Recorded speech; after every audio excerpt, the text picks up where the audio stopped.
ओम श्री परमात्मने नमः। ओम श्री परमात्मने नमः। अथ श्रीमद्भगवद गीता। अथ श्रीमद् भगवद गीता। ओम पूर्णमद पूर्णमद पूर्णमिदं पूर्णमिदं पूर्णात् पूर्णमुदच्यते पूर्णात् पूर्णमुदच्यते पूर्णस्य पूर्णमादाय पूर्णस्य पूर्णमादाय पूर्णमेवावशिष्यते। पूर्णमेवावशिष्यते।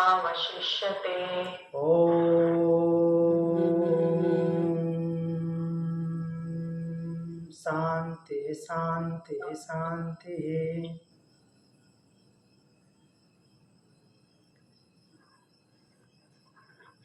हम कर्मयोग पढ़ रहे थे। कर्मयोग में 15 नंबर श्लोक तक किए थे। लास्ट क्लास में श्लोक नंबर 10 से श्लोक नंबर 15 किए थे। एक बार क्विक रिवीजन करेंगे और उसके बाद फिर आगे बढ़ेंगे। तो 10 नंबर श्लोक कुछ इस प्रकार से है।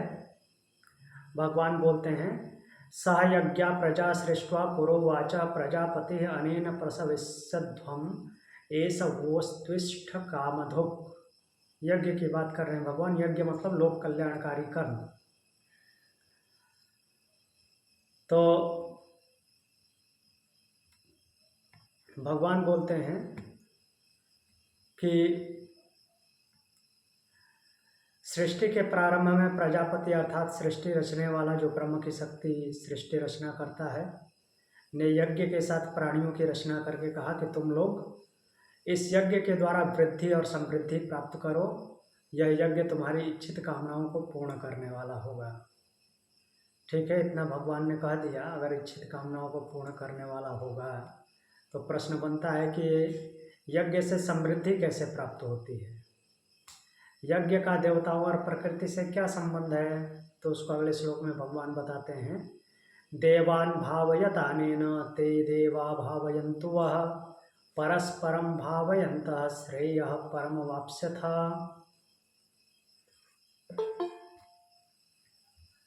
तो यहाँ पे भगवान बोलते हैं 11 नंबर श्लोक में कि अनेन देवान् भावयता ते देवा वा भावयन्तु। इस यज्ञ के द्वारा देवताओं को पुष्ट करो और देवता लोग तुम्हें पुष्ट करेंगे। परस्परम भावयंता, परस्पर एक दूसरे को भावित करते हुए अर्थात पुष्ट करते हुए परम श्रेय अवाप्स्यथा, परम श्रेय को प्राप्त करोगे। प्रेय की बात नहीं हो रही है, श्रेय की बात हो रही है, कल्याण की बात हो रही है, मुक्ति की बात हो रही है।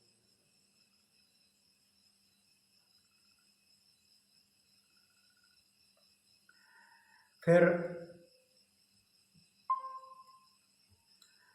आगे जो है 12 नंबर श्लोक। तो परम श्रेय की बात लास्ट श्लोक में भगवान ने किया है। अब इस पे प्रश्न बनता है कि यदि देवता मनुष्य को जीवन के लिए आवश्यक वस्तुएं प्रदान करते हैं, पुष्ट करते हैं, तो मनुष्य का उनके प्रति अब क्या कर्तव्य है। और यदि मनुष्य केवल उन उपहारों को उपभोग करे, कुछ दे न, वापस न लौटाए किसी को, तो क्या होगा। तो इसका उत्तर भगवान देते हैं, इष्टान भोगान ही वो देवा दास्यन्ते यज्ञ भाविता तैर्दत्तान प्रदायेभ्यो यो भुक्तेस्तेन एव सः। भगवान बताते हैं कि यज्ञ से संतुष्ट देवता इच्छित भोग अवश्य देंगे। देवता मतलब प्राकृतिक शक्तियाँ, इंक्लूडिंग जो हमारे शरीर के अंदर इंद्रियां वगैरह हैं वो भी। परंतु जो व्यक्ति उनके द्वारा दिए गए उपहारों को उन्हें लौटाए बिना ही भोगता है, अर्थात जहाँ जहाँ से मिला है उनको समर्पित किए बिना ही भोगता है, सब कुछ अपने आप में हजम कर जाता है, तो वो वास्तव में चोर है।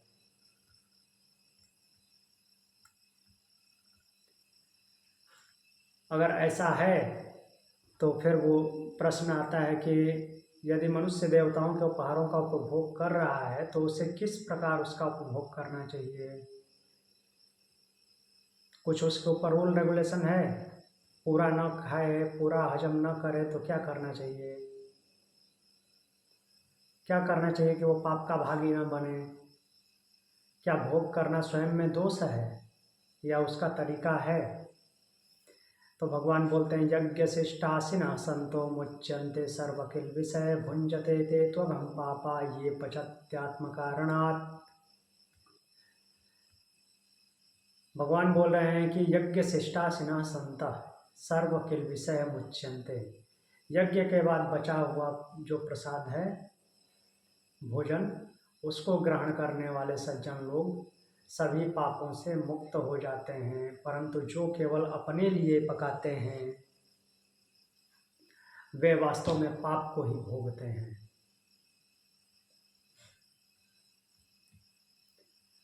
अब आगे 2 श्लोक एक साथ हैं। पाप को भोगते हैं तो इस पर प्रश्न बनता है कि यज्ञ का सृष्टि और जीवन से इतना गहरा संबंध क्यों है कि देवता हमको पुष्ट करें, हम देवताओं को पुष्ट करें। पहले हम देवताओं को पुष्ट करेंगे, फिर देवता हमको पुष्ट करेंगे। तो देवता मीन्स प्रकृति की शक्तियाँ। तो सृष्टि और जीवन से इतना गहरा संबंध क्यों है?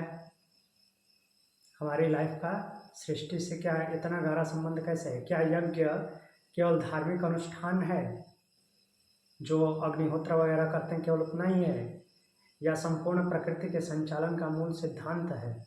तो भगवान यज्ञ चक्र बताते हैं। अन्नाद् भवन्ति भूतानि पर्जन्यादन्न संभवा यज्ञाद् भवति पर्जन्यो यज्ञः कर्म समुद्भवः कर्म ब्रह्मोद्भवं विद्धि ब्रह्माक्षर समुद्भवं तस्मात् सर्वगतं ब्रह्म नित्यं यज्ञे प्रतिष्ठितम्। क्या बोल रहे हैं भगवान?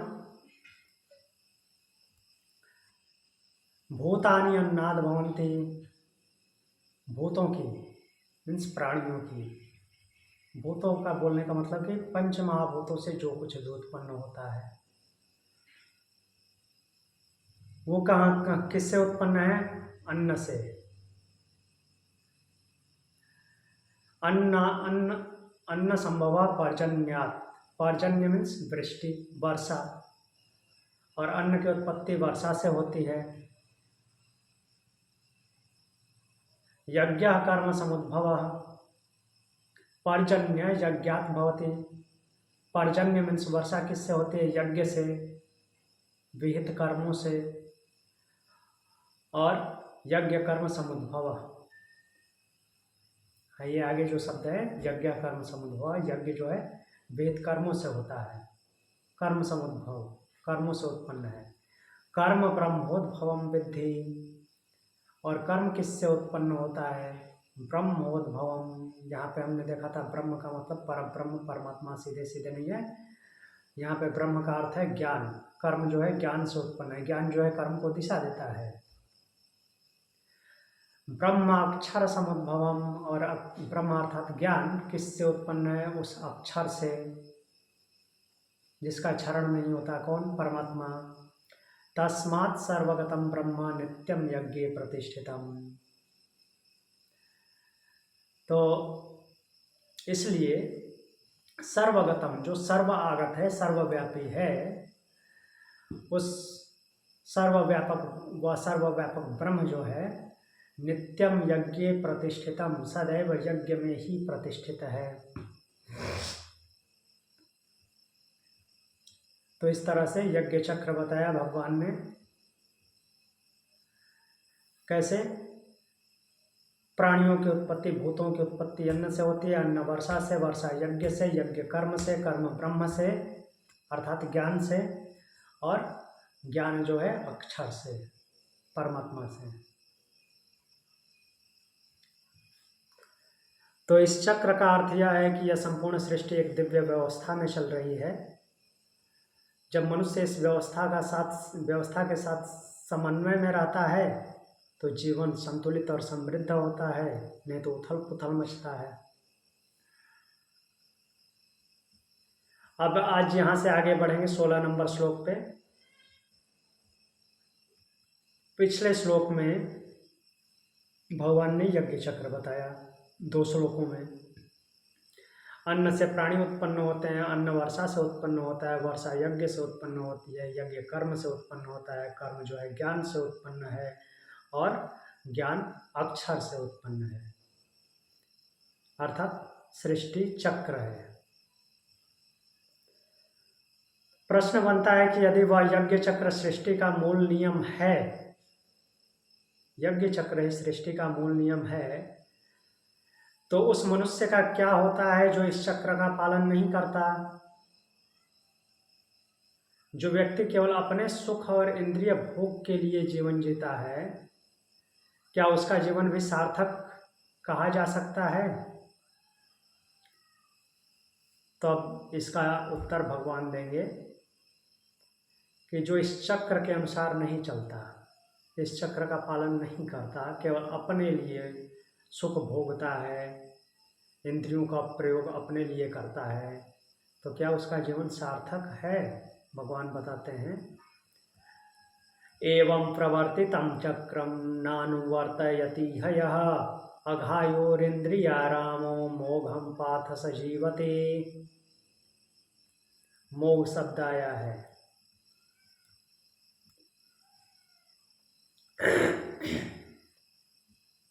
मोघ मीन्स व्यर्थ में। तो बोलते हैं, हे अर्जुन, यह एवं प्रवर्तितम चक्रम न अनुवर्तयति। हे पार्थ, जो मनुष्य इस प्रकार स्थापित जो यज्ञ चक्र है इसका पालन नहीं करता और केवल इंद्रियों के सुख में रमण करता है, सह इंद्रियाराम अघायु मोघम जीवति। वह अघायु मीन्स पापमय जीवन जीते हुए मोघम जीवति व्यर्थ ही जीता है। एवं प्रवर्तितम चक्रम, भगवान बोल रहे हैं, चक्र बता रहे हैं, जो ऊपर पहले बताए हैं चक्र, एवं प्रवर्तितम चक्रम। तो एक व्यवस्था है जिसे पिछले श्लोकों में भगवान ने बताया है।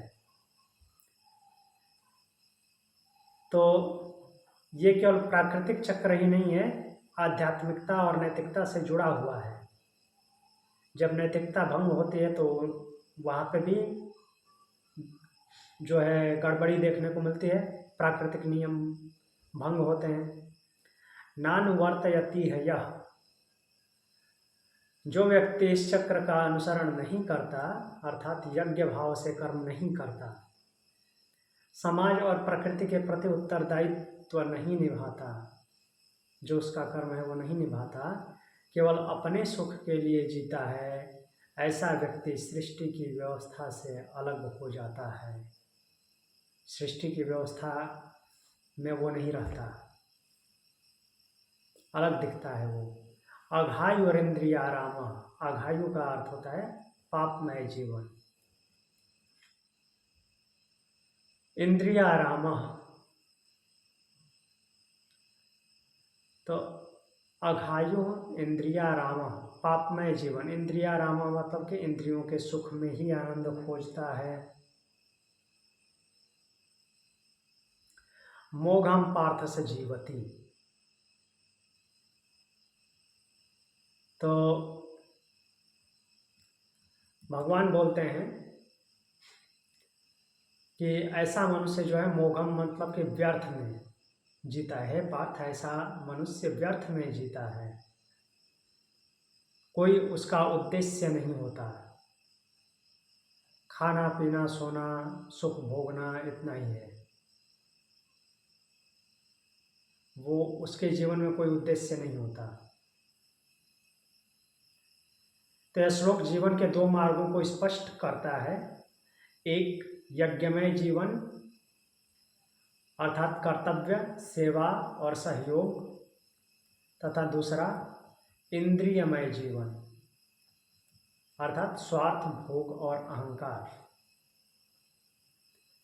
पहला मार्ग जो है जीवन को अर्थ देता है।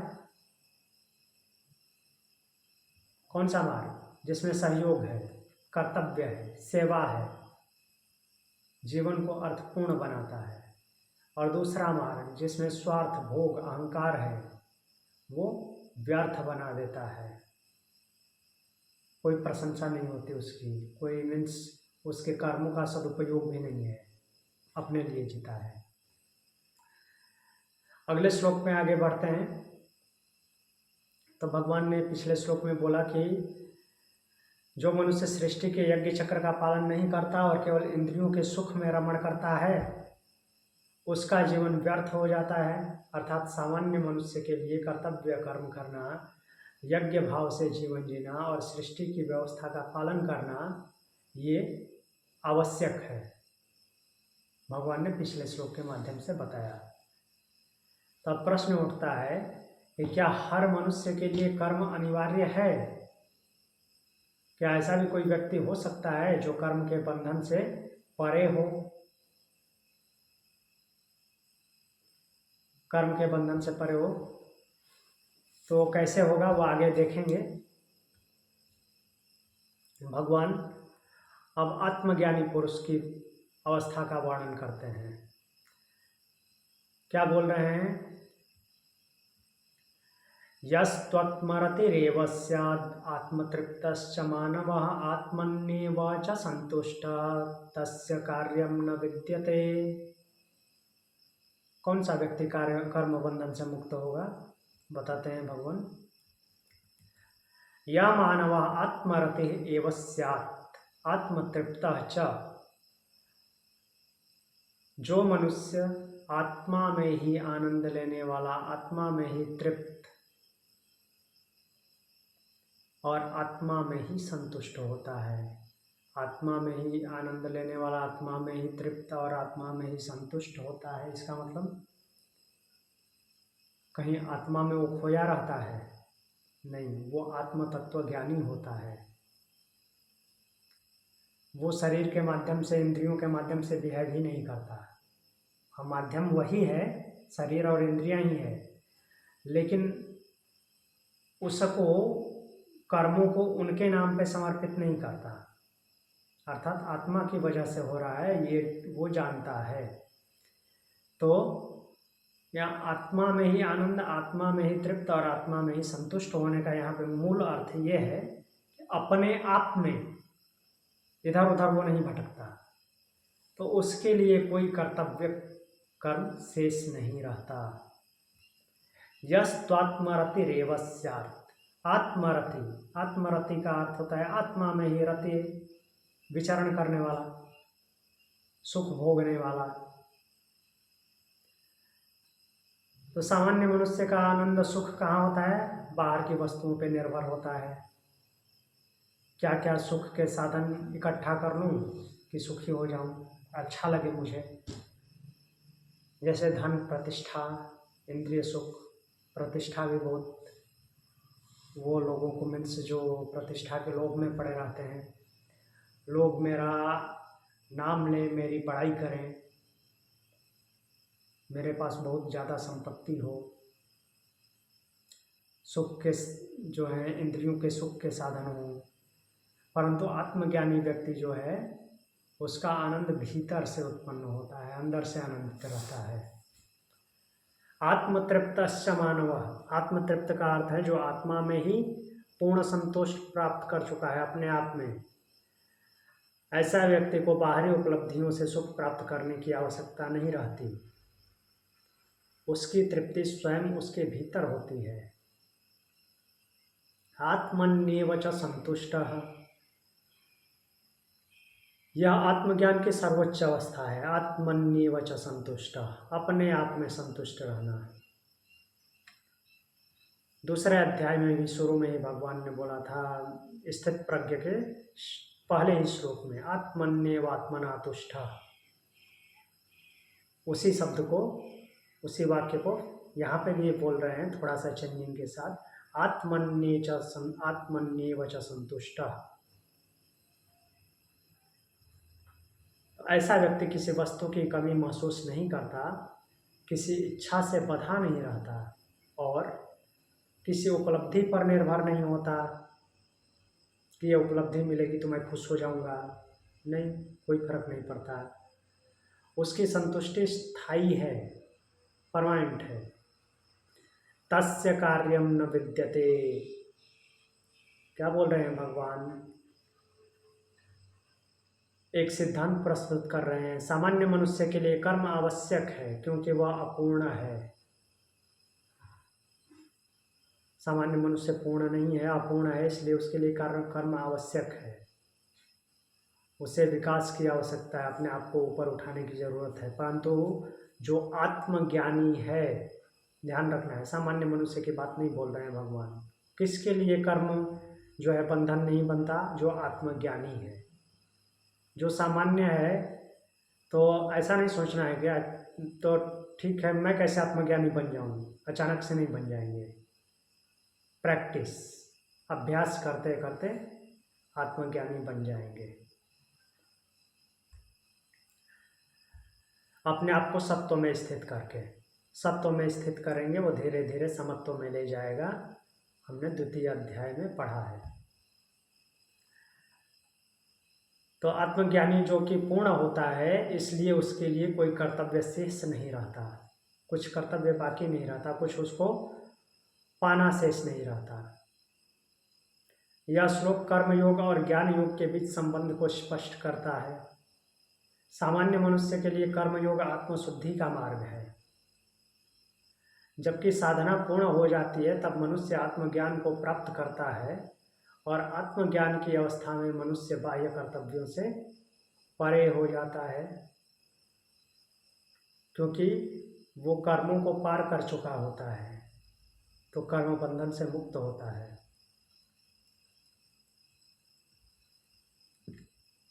थोड़ा थोड़ा दिमाग को इसमें इन्वॉल्व करना है। भगवान कैसे फिर कर्म से ज्ञान की तरफ ले जा रहे हैं। अभी तो पूरी तरह से कर्म किए थे, अब कर्म बंधन मुक्त कैसे होगा? धीरे धीरे फिर ज्ञान में घुसा रहे हैं।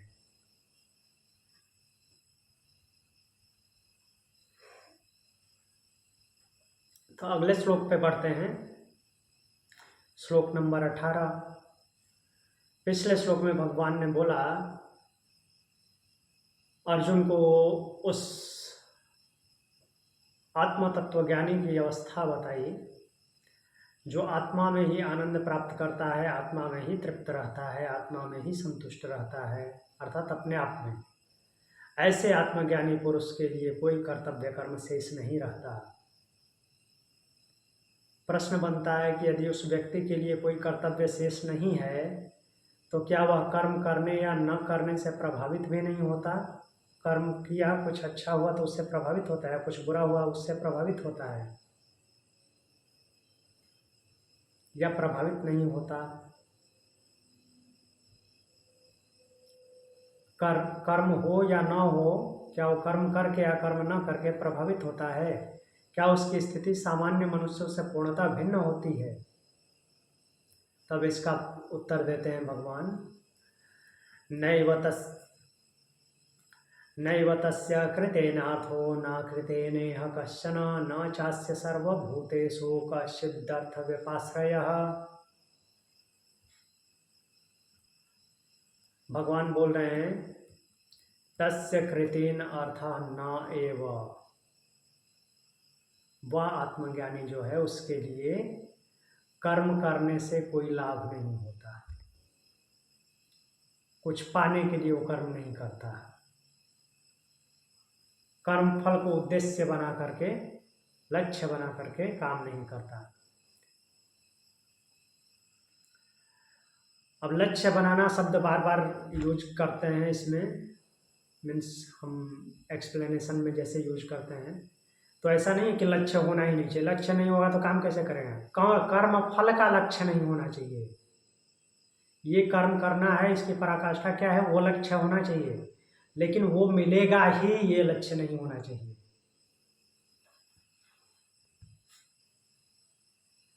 तो जो आत्मज्ञानी पुरुष है उसके लिए कर्म करने से कोई लाभ नहीं होता, अर्थात वो किसी लालच में में आकर के कर्म नहीं करता, और कर्म न करने से भी कोई हानि नहीं होती।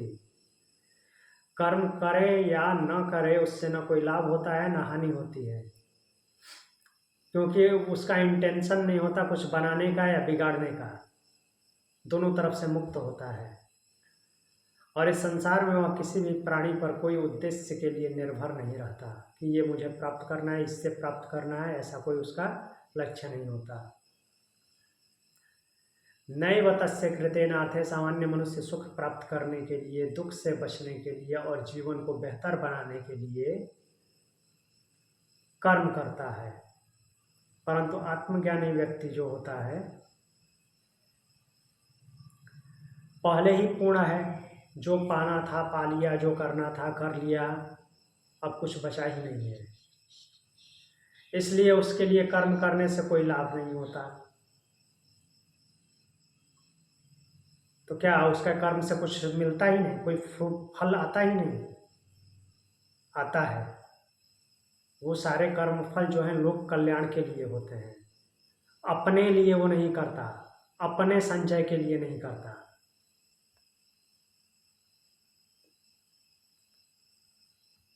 तो उसी को लिख रहे हैं कि उसके लिए कर्म करने से कोई लाभ नहीं होता, अर्थात वो लाभ के चक्कर में नहीं पड़ता।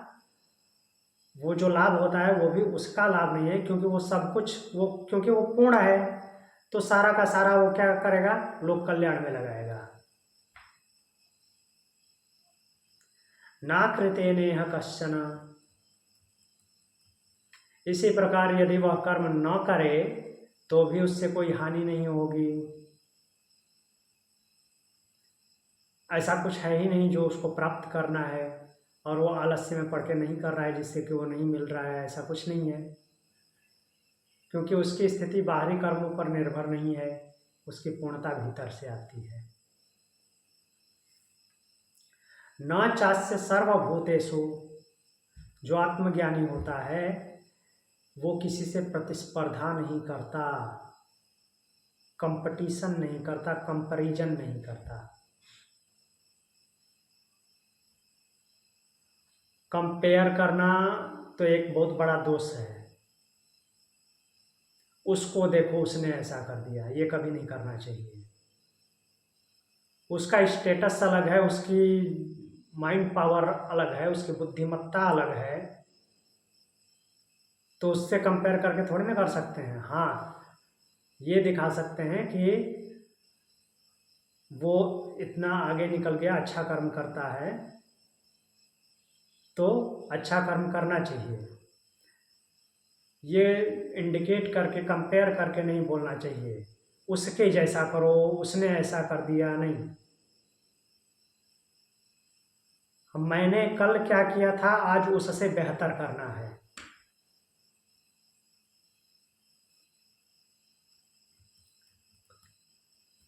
तो आत्मज्ञानी व्यक्ति है वो प्रतिस्पर्धा नहीं करता, वो दूसरों से ईर्ष्या नहीं करता। ईर्ष्या की बात आई है तो जो अभी हमने बात की कंपेयर की, इससे क्या होता है, इससे ईर्ष्या बढ़ती है। नॉर्मली बच्चों में ऐसा होता है, बच्चों की माँ क्या बोलती है, उसको देखो, दूसरे बच्चे को दिखा के बोलती है, उसको देखो वो कितना नंबर ला दिया, वो पढ़ाई में कितना आगे है। दूसरे बच्चे को उससे जो है ईर्ष्या हो जाती है, इसकी वजह से मुझे सुनना पड़ता है, ये मेरे से आगे है।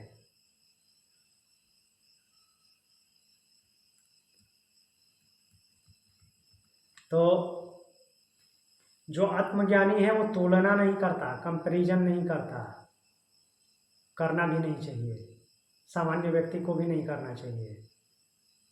ये बहुत मीन्स एक तरह से खराब गंदा लक्षण है, कंपेयर करना किसी दूसरे के साथ।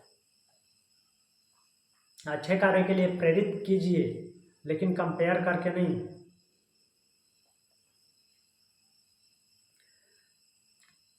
और किसी से कुछ प्राप्त करने की अपेक्षा नहीं रखता, किसी से कुछ मिले ये अपेक्षा नहीं रखता। वो जो कुछ भी किया वो लोग कल्याण के लिए किया और दूसरे की भलाई के लिए किया।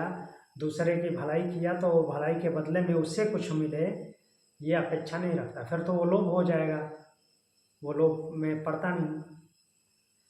कश्चिद अर्थव्यपाश्रय, अर्थव्यपाश्रय का अर्थ है किसी उद्देश्य के लिए दूसरों पर निर्भर होना, किसी कार्य के लिए, किसी उद्देश्य के लिए दूसरे पर निर्भर होना। सामान्य मनुष्य सम्मान के लिए दूसरों पर निर्भर होता है, मुझे रिस्पेक्ट मिले। सुख के लिए परिस्थितियों पर निर्भर होता है, अच्छा जो है इनकम हो तो मैं भी ये चीज़ें खरीद लूँ जिससे कि मैं सुखी रहूँ।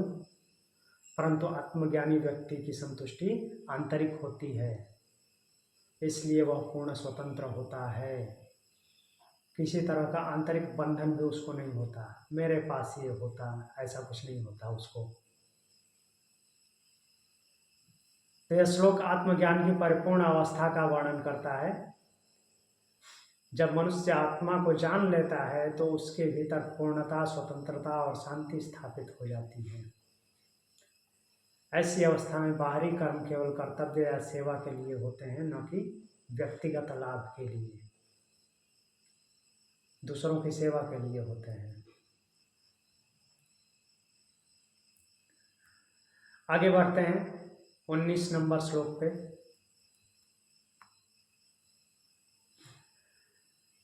पिछले श्लोक में भगवान ने बताया कि आत्मज्ञानी पुरुष जो है, आत्मज्ञानी मनुष्य के लिए कर्म करने से कोई विशेष लाभ नहीं। यहाँ पे जहाँ भी पुरुष शब्द आया है ध्यान में रखना है, पुरुष का मतलब मेल जेंडर नहीं है, पुरुष का मतलब जीवात्मा। पुरुष का मतलब वास्तव में आत्मा होता है, बट शरीरधारी है तो शरीरधारी को हम जीवात्मा बोलते हैं। तो आत्मज्ञानी पुरुष के लिए कर्म करने से कोई विशेष लाभ नहीं होता और कर्म न करने से कोई हानि नहीं होती। यह किसी भी प्राणी या परिस्थिति पर निर्भर नहीं रहता। कौन? वो आत्मज्ञानी। अब यहाँ स्वाभाविक प्रश्न बनता है, यदि आत्मज्ञानी के लिए कर्म का कोई बंधन नहीं है तो क्या मनुष्य को कर्म करना छोड़ देना चाहिए? आत्मज्ञानी के लिए कर्म का कोई बंधन ही नहीं है, तो इसका मतलब कि जो यह आत्मज्ञान की अवस्था में पहुंचा है उसको कर्म करना छोड़ देना चाहिए। क्या आध्यात्मिक उन्नति का अर्थ कर्म त्याग है? अब उसको कर्म से कोई लेना देना ही नहीं है तो कर्म छोड़ दें, क्या यही है? तो इस भ्रांति को दूर करने के लिए भगवान इस श्लोक में कर्म योग का अत्यंत महत्वपूर्ण सिद्धांत बताते हैं। इस भ्रम में मत रहो, आत्मज्ञानी हो गया तो कर्म छोड़ देगा, कर्म तो करना ही है। क्या बोल रहे हैं? तस्मादसक्तः सततं कार्यं कर्म समाचर, आसक्तो ह्याचरन् कर्म परमाप्नोति पुरुषः।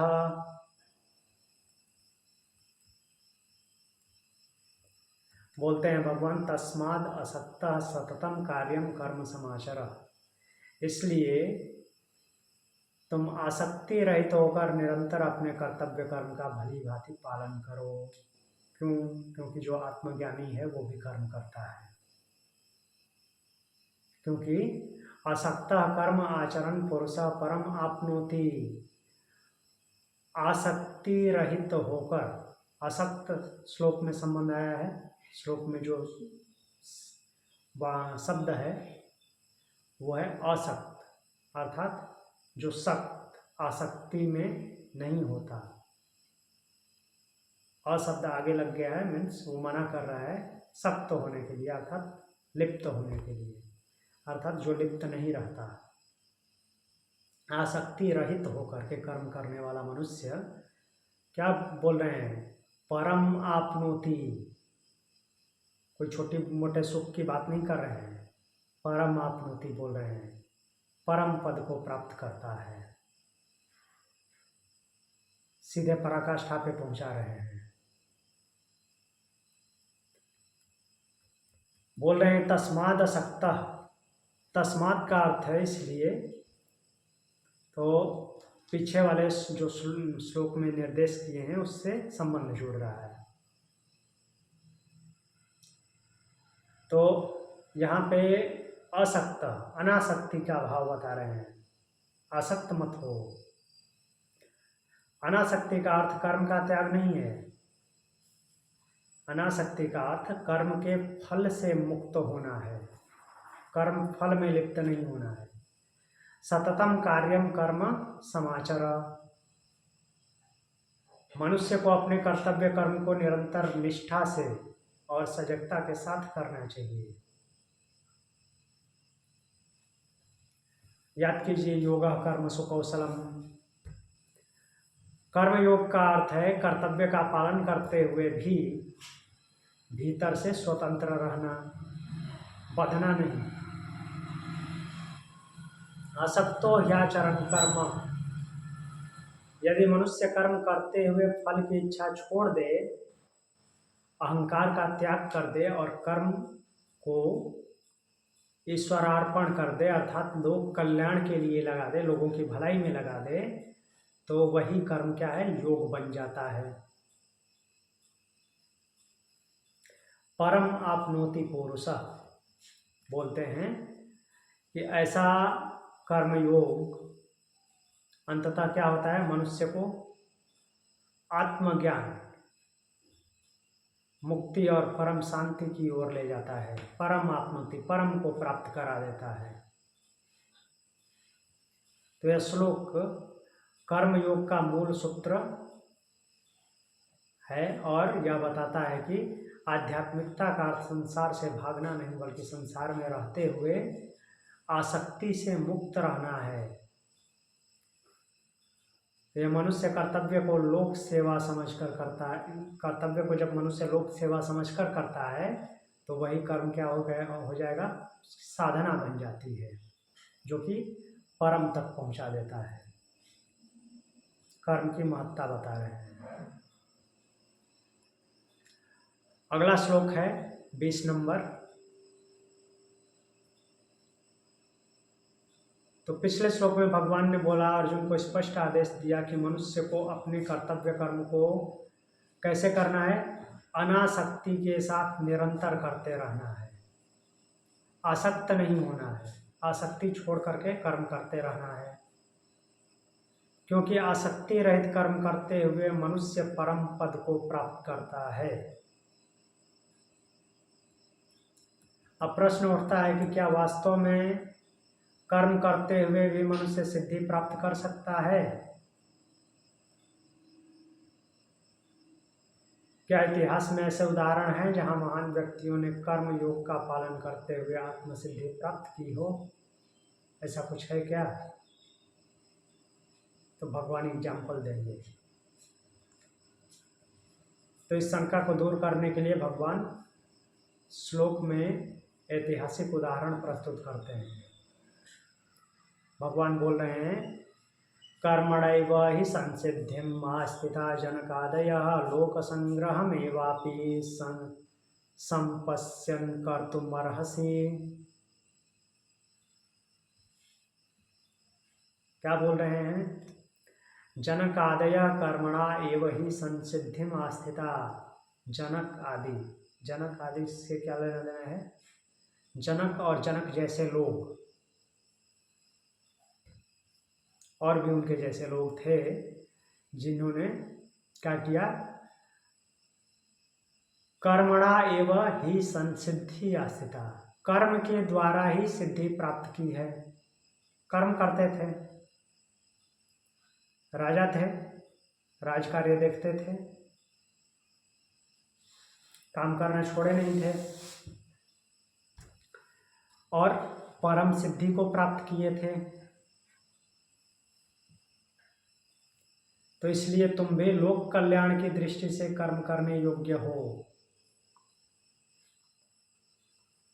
ऐसे भगवान बोलते हैं।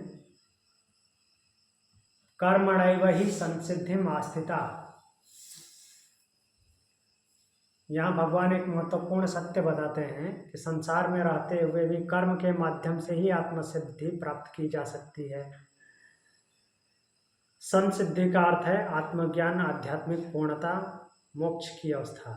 केवल सिद्धि की बात नहीं की, संसिद्धि, उच्चतर सिद्धि।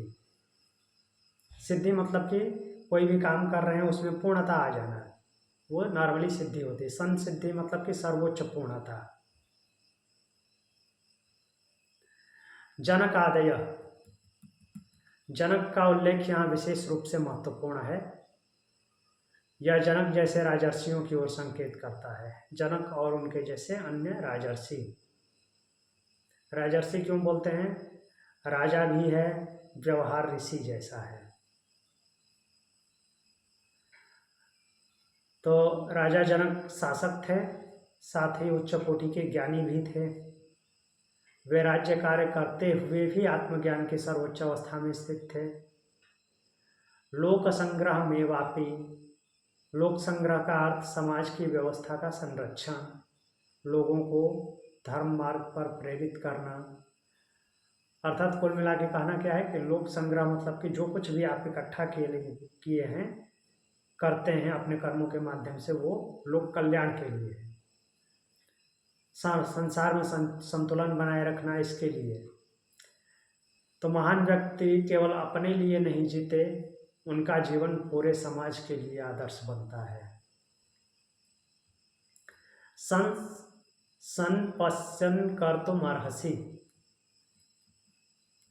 यहाँ पे भगवान अर्जुन से कहते हैं कि तुम्हें केवल अपनी मुक्ति के लिए नहीं बल्कि लोक कल्याण के लिए भी कर्म करना चाहिए, जैसे जनक आदि किए हैं। तो यदि महान व्यक्ति कर्म त्याग दे तो समाज का मार्गदर्शन समाप्त हो जाता है। भगवान ने इसको पहले भी अच्छे तरह से श्लोक के माध्यम से व्याख्या किए हैं। मैं क्यों कर्म करता हूँ? मुझे कुछ प्राप्त नहीं करना है, मेरा ही लोग अनुसरण करते हैं, इसलिए कर्म करता हूँ ताकि व्यवस्था न बिगड़ने पाए। तो इस श्लोक का मुख्य संदेश यह है कि महान व्यक्तियों ने कर्म के माध्यम से ही आत्मसिद्धि प्राप्त की है। जनक आदि जैसे लोग कर्म के माध्यम से ही आत्मसिद्धि प्राप्त की है। इसलिए मनुष्य को कर्म त्याग नहीं करना चाहिए, बल्कि लोक कल्याण की दृष्टि से कर्म करते रहना चाहिए।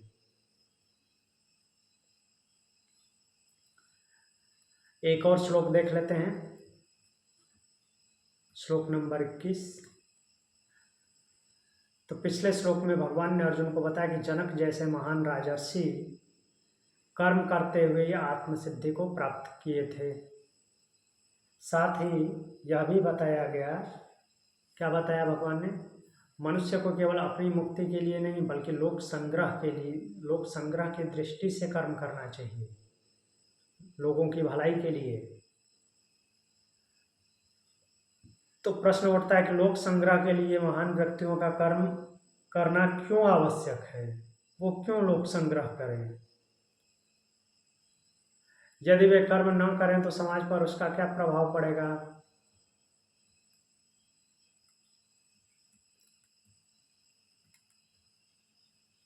सॉरी, मैंने पहले बता दिया कि भगवान ने ऐसा वर्णन किया है। भगवान ने ऐसा भी आगे वर्णन करेंगे वो खुद पे, वो मैं लिख रहा था तो उसका याद है।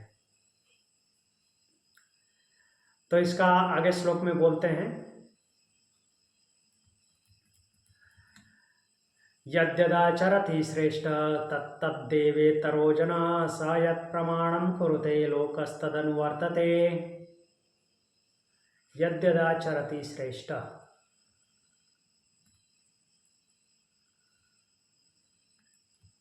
यहाँ पे बोल रहे हैं कि श्रेष्ठ यत यत आचरति इतर जनः तत् तत् एव आचरति।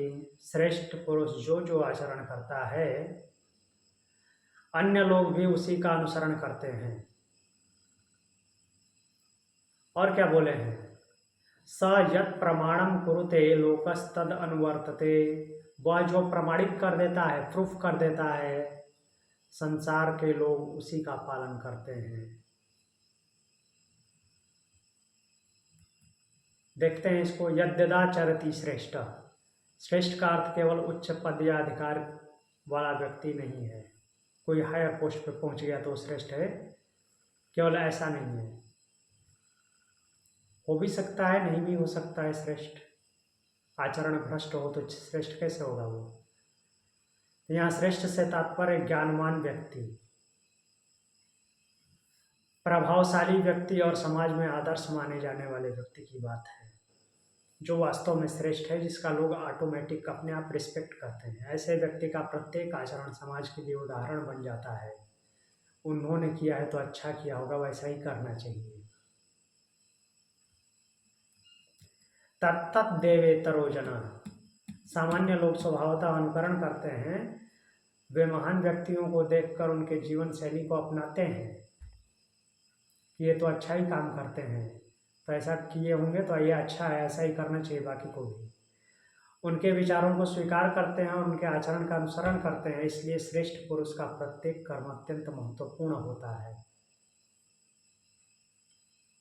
स यत् प्रमाणम कुरुते, प्रमाण का अर्थ है मानक, आदर्श और अनुकरणीय मार्ग, जो वो प्रूफ करता है वो वैसा करने लगना।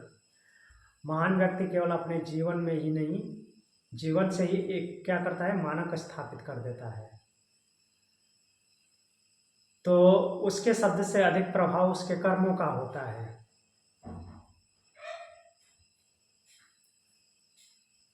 लोकस्तदनुवर्तते, समाज का अधिकांश भाग नेतृत्व का अनुसरण करता है, जो लीडर होता है उसका अनुसरण करता है। इसलिए यदि श्रेष्ठ व्यक्ति धर्म का पालन न करे, पथभ्रष्ट हो जाए, जिसको बहुत जो सम्मानित था, अच्छे कार्य करता था, वो पथभ्रष्ट हो जाए, सत्य का ये जो है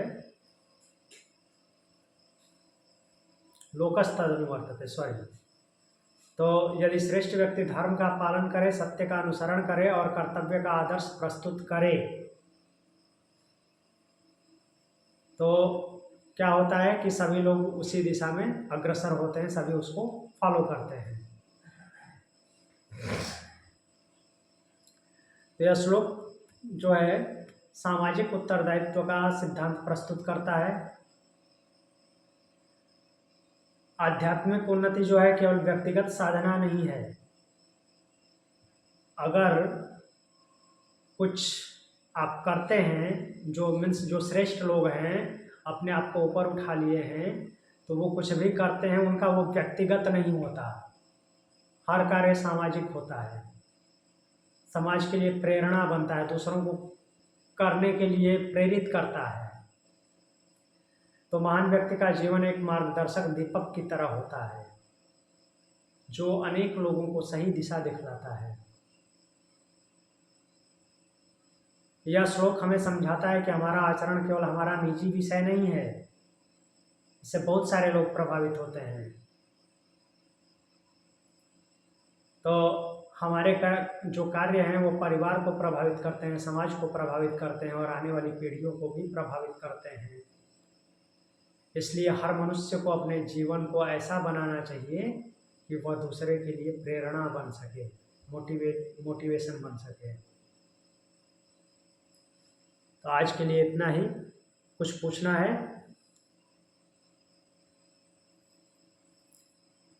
नहीं पूछना है तो बैठ जाइए, आंख बंद करके ध्यानात्मक मुद्रा में एक बार रिवीजन कर लेते हैं। श्लोक नंबर 16 से श्लोक नंबर 21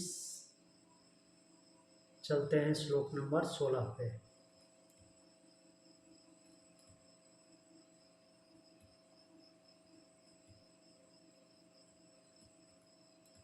श्लोक नंबर 16 में बोले हैं, एवं प्रवर्तितम चक्रम नानुवर्तयति है यह अघायुरिंद्रियारामो मोघम पार्थ सजीवति। पिछले श्लोकों में प्रकृति का चक्र समझाए थे, प्रकृति संचालित कैसे होती है। अब यहाँ पे बताते हैं कि जो मनुष्य इस प्रकार स्थापित जो यज्ञ चक्र है, अर्थात कर्मों का सिस्टम, उसका पालन नहीं करता और केवल इंद्रियों के सुख के लिए, अपने सुख के लिए, अपने सुख में रमण करता है, खुद ही आनंदित होता रहता, सुख भोगता रहता है, वह पापमय जीवन जीते हुए व्यर्थ जीवन व्यतीत करता है।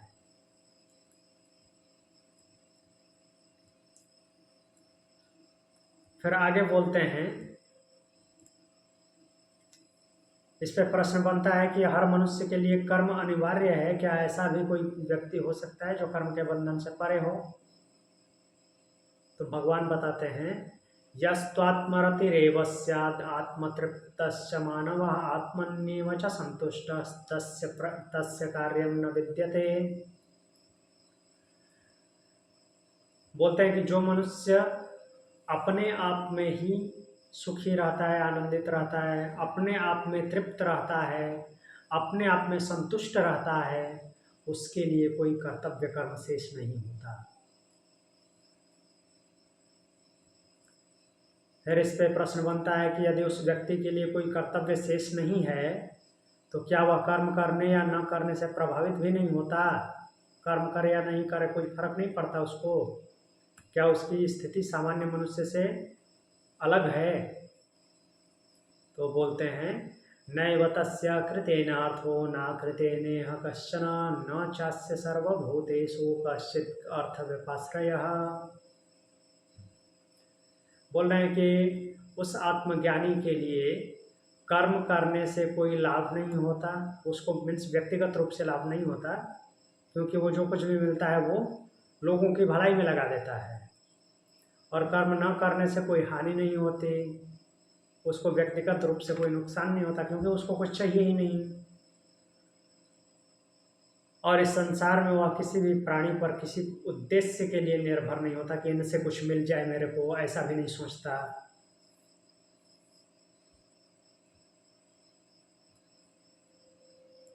तो यहाँ पे प्रश्न बनता है कि यदि आत्मज्ञानी के लिए कर्म का कोई बंधन नहीं है तो क्या मनुष्य को कर्म करना छोड़ देना चाहिए? जो आत्मज्ञान के अवस्थान पहुंच गया उसको कर्म करना छोड़ देना चाहिए, या इसका आध्यात्मिक उन्नति का अर्थ कर्म त्याग है क्या? कि कर्म त्याग देने से आध्यात्मिक उन्नति मिल जाती है, ऐसा है?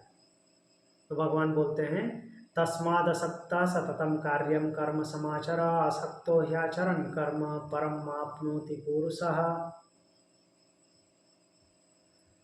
बोलते हैं कि निर्देशित करते हैं कि तुम आसक्ति से रहित होकर निरंतर अपने कर्तव्य कर्म का भली भांति पालन करो, कर्म से भागना नहीं है, क्योंकि आसक्ति रहित होकर कर्म करने वाला मनुष्य क्या होता है? परम आपनोति, परम को प्राप्त करता है।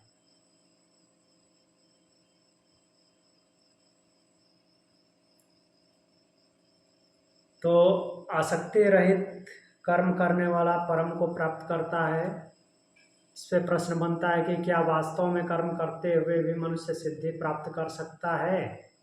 कर्म करते हुए ही सिद्धि प्राप्त कर सकता है क्या? इतिहास में ऐसे उदाहरण हैं जहाँ महान व्यक्तियों ने कर्मयोग का पालन करते हुए आत्मसिद्धि प्राप्त की हो। भगवान बोलते हैं, उदाहरण देते हैं, कर्मणैव हि संसिद्धिम् आस्थिता जनकादयः लोकसंग्रहमेवापि संस्पर्श संपश्यन् कर्तुमर्हसि।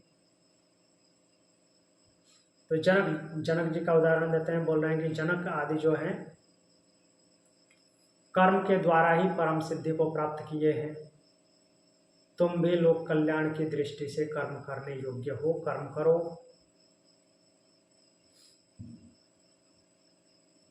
अंतिम श्लोक आज का ये है 21 नंबर। तो लोक संग्रह की दृष्टि से कर्म करने को भगवान ने बोले हैं। तो प्रश्न बनता है कि लोक संग्रह के लिए महान व्यक्तियों का कर्म करना क्यों आवश्यक है? क्यों लोक संग्रह के लिए कर्म करना है? यदि वे कर्म न करें तो समाज पर उसका क्या प्रभाव पड़ेगा? तो बताते हैं, क्योंकि अकर्मण्यता की भावना जागृत होगी इससे। तो उस पर श्लोक बोलते हैं, यद्यदाचरति श्रेष्ठस्तत्तद्देवेतरो जनः स यत्प्रमाणं कुरुते लोकस्तदनुवर्तते। बोलते हैं कि श्रेष्ठ पुरुष जो जो आचरण करता है अन्य लोग भी उसी का अनुसरण करते हैं। वह जो आदर्श स्थापित कर देता है कि ऐसा करना चाहिए, संसार के लोग उसी का पालन करते हैं, उसी का अनुसरण करते हैं। आज के लिए इतना ही।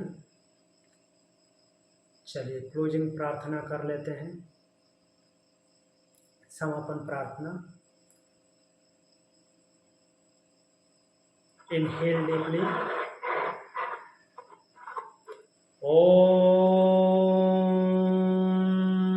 तत्सदिति तत्सदिति श्रीमद्भगवद्गीतासु श्रीमद्भगवद्गीतासु उपनिषत्सु उपनिषत्सु ब्रह्मविद्यायां ब्रह्मविद्यायां योगशास्त्रे योगशास्त्रे श्रीकृष्णार्जुन संवादे श्रीकृष्णार्जुन संवादे कर्मयोगो नाम तृतीयोऽध्यायः। कर्मयोगो नाम तृतीयोऽध्यायः। हरिः ओम। हरि ओम। Join your both palm together, rub your both palm। हथेलियों को हाथ पे रखेंगे, हाथ हटाएंगे। ओम शांति।